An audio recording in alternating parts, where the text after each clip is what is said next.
remember that they're changing my voice. So there's a lot going on here. And okay, so remember that they're changing my voice. I know the sound quality's poor. They're doing a lot to interfere with that. Now they keep trying to provoke me to an angry response. So let me kind of give you the breakdown here of what's been going on in the past, maybe about 16 hours. So last night at 9 o'clock when it's dark, and it's not that dark because for whatever reason, it's not all the way dark at 9 o'clock here in Southfield, Michigan. Okay, the two white people walked by my window. The first one was a blonde female, right? They walked together, right? The first one I saw was a blonde female, about 5'7" or so. The other one was another short white person who was a male. And the first one seemed to be kind of like they looked down really quickly, almost like they were bowing to me, right? And the second one looked at me very hard, right? The person had a face that was like approaching Jewish, right? But it looked like a Germanic face. And he looked like an MMA fighter or a military person in a certain way about him that reflects, a certain training regiment, what have you. And again, I'm not a racial supremacist. I don't incite riots and race wars. I tell people things that are very serious at times to get my point across. So when I see him, I'm like, man, why is this guy looking at me like that? And to some degree, I feel some kind of way about it. They were feeling me, so I wasn't feeling angry per se. I was feeling like thrown off, right? Caught a little by surprise. Because first I see this pretty female's face, right? And I'm like, she's talking to somebody. I can hear them talking. I'm like, I hope it's another chick, right? And then it's like her boyfriend or someone, whoever that guy is to her, right? And so I was kind of a little bit let down, but I'm also like, as soon as he comes into view, I'm a little bit kind of starting. I'll sit in my room with the lights off because I was wearing clothes that are a little thrown off. I didn't want the people outside to see. Okay, now that by itself is suspicious enough. That by itself is more than suspicious enough. I never seen these people the whole time I've been here. I've been here since like December 29th, I think it is. And now we're in August. December 29th of last year, obviously. Now we're in August, right? And so I'm like, who are these people? She's walking her dog. Now, it's not the first time I see someone walking their dog I haven't seen before, but I still found that a little bit suspicious. Now, nearby me are various military-looking people, and there's also, various people who are fans of Donald Trump in the greater area, in the streets around, what have you. I don't want to be too specific here. Now, then this morning I'm going to breakfast like I usually do, okay? And I'm driving back from, I happen to be driving back from Lathrop Village, which is another small city that's right by Southfield. It borders Southfield. So I turn out of the place I went to eat, and I'm driving back home, and this big black pickup truck with big wheels pulls up behind me super fast, and it was a clear-cut, intimidation move. The person had the option to go in another lane. They had the option to do various things. I could tell by the way they just all of a sudden, for no apparent reason, just started speeding up and went and kind of, tailgated me. And since I'm in a car, they're in a truck, it was very suspicious. And the pattern of it fit the pattern of the gang stalking that the police and, say, for example, the Santa Cruz Police Department have admitted. Yeah, and I was gang stalked in Santa Cruz, where the police department have admitted that it exists. So it's open and shut. You're gonna have 23 witnesses, right? Now, so they pull up really fast behind me, right?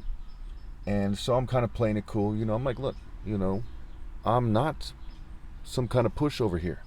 Okay, if this person wants to hop out and confront me with a couple people with baseball bats, right?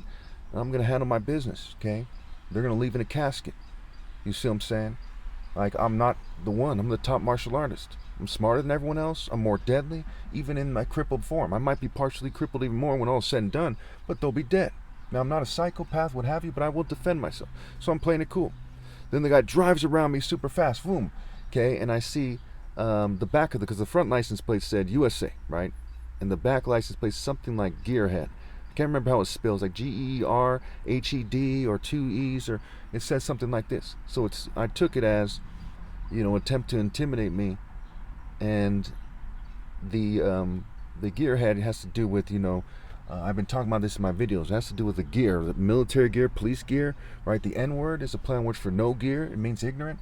It goes back to, Freemasonry and technology and the craft and so on and so forth. So they're basically saying that they wanted me to have like an MMA sort of gang member, military, where these things overlap. Incidentally, right now, you might hear the noise in the background. It's another pickup truck drove by, but it could be a coincidence, could be some Hispanic people, what have you. I don't think it's a coincidence. It was a black pickup truck right now with some kind of, it's like a landscaper company or something. That's fine. That might be a coincidence, but the pattern is suspicious. But I can tell you for sure, those two white supremacist types, that pattern was suspicious. Right now, again, I didn't technically see the person in the vehicle, but based on the model and their MO, they were at least trying to put in my head that they're white supremacists. Now, let me say this twice so you know for sure my stance on this. I see it as the military working for the governing class illegally, trying to intimidate me and violate my constitutional rights as part of a long-term campaign to terrorize me or to try to terrorize me. Again, I do not see this as coming from white people on their own. It's coming from the governing class, white Jew and LGBT supremacists in white culture. They're white heavy, but it is like a governing class operation and not some local racial disagreement or something. And they're trying to make it seem more like that. And recently in the news, there was the hate pamphlets that were passed out in Berkeley, Michigan, which is another city that touches Southfield, Michigan. Okay. And that was the second time that's happened. And they also have passed out hate pamphlets here in Southfield as well. That's the second time that's happened since, I've got here. So earlier in the year, that happened as well. And I made videos about both incidents saying, hey, that's not me, because I've been trying to kind of get the message out at the park, get the message out here and there. And I didn't want people to mistake my message that I'm Jesus and I'm not Jewish with some kind of anti-Semitic nonsense. And I deal in facts, right? I have a college degree in information technology, and I can tell you that they're cyber attacking my phone. They're using various technologies to mess up my microphones. I've gone through many phones and microphones. I'm somebody who has a degree in this stuff. I'm fully aware of when, I'm being messed with on that level and when I'm not. But at the same time, I am not the expert on computer science or this, that, and the other thing, but I'm familiar with these ideas and these concepts and, the various devices and technologies, and I'm familiar with them to the point where I can say with confidence that yes, there's an overwhelming amount of evidence that they're interfering with my videos, they're fuming me, they're poisoning me. I have witnesses to the psyop in general, I have witnesses to the fumes and the poisons on record. Okay? And it's in one of the videos below this, right, on the videos, because I'm going to upload this soon, and it's in the description. And if I remember, I'll put in the description for this video too. They fume me so much sometimes it causes me some kind of memory loss. Okay, and also I have difficulty speaking. Now, what's the difference between somebody who's, say, schizoaffective, has psychosis, has schizophrenia, has some anxiety disorder or whatever, and what I'm experiencing? One, I have 23 witnesses on record. As soon as you hear that, if you're a medical professional, psychologist, psychiatrist, you immediately have to say, this is something that's been verified by other people. It's not in his head. There's no way around that. Okay, so then you had the female with the name that had included the word lynch. Okay, so those 3 incidents within 16 hours, 15, 16 hours, that were very significant and clearly linked. Okay. Now, as far as the image on the screen, right, you should see a pastor named Mark Driscoll, and on the screen, he says that, it's in the annotations, the transcript, right, the subtitles, it says that everybody but Jesus, obviously, is behaving like Satan, right? So the mark of the beast, right, is the mark of the devil. Okay, now why am I bringing this up here? Because I'm not trying to distract people from the issue here. These issues are very clear cut to everybody, whether you're religious or not.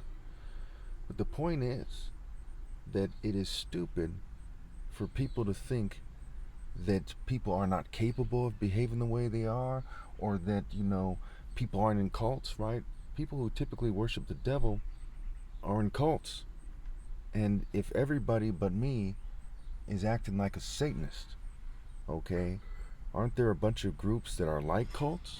And if you think about the local police department or your local FBI agency, your local FBI field office or whatever, they're like cults. right? Gangs are like cults, sororities and fraternities, secret societies, social clubs, corporations even. Look at the Keith Rainier incident with Allison Mack, right? These Hollywood groups are like cults. So there's a bunch of cults everywhere. And they behave like the devil. Now, Mark Driscoll isn't the authority on human behavior or religion or anything like that. Not anywhere near close. But he's right about that. That you people are acting like devils. Okay? Now, should you be insulted and just act like a spoiled brat not having their way? Or should you ask yourself, what should you do about that? Well, the main mistake Satan makes is he cheats me on my right to lead, and no one has a viable counter-argument all these years later, all these videos later, different platforms, whether I get 3 views or 3,000 or 30,000, they have no viable counter-argument. All kinds of people have gotten mad and tried to debate me. Some of them have turned around and conceded. I have exchanges and debates posted. You see, I win all of them. And clearly, no one has ever even begun to argue that someone else won a debate that I posted. In spite of all the kind of, adversity and all these people wishing they could prove me what they can never prove me, which is wrong, they have never even begun to argue that I've lost one of these debates. They have no viable counter-argument. None. They've been outsmarted. I'm close to God. I'm behaving like God in the flesh as God's son. And everyone else is behaving like the devil. And we have to look at this with a universal scale. Universal pinpoint of moral precision. What is the precisely moral response? How should people behave? What is the precise divine order? What is the true divine order?